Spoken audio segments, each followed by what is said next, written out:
Giêsu chính con thật lòng ham vâng,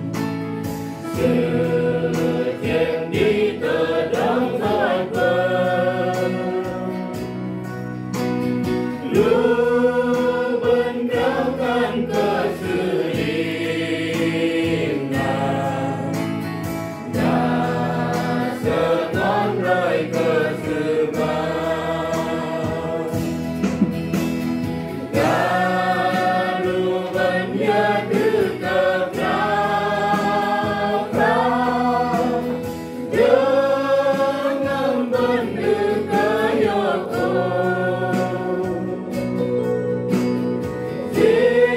Hãy subscribe cho kênh Ghiền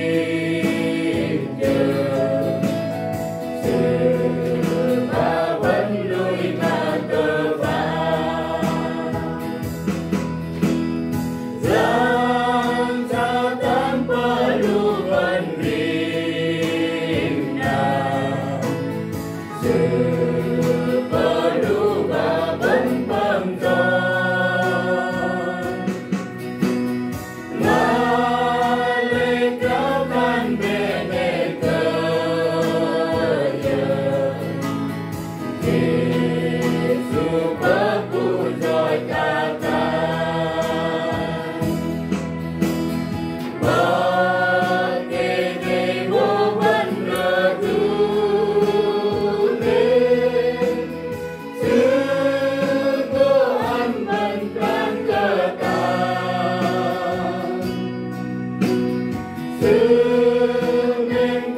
để không bỏ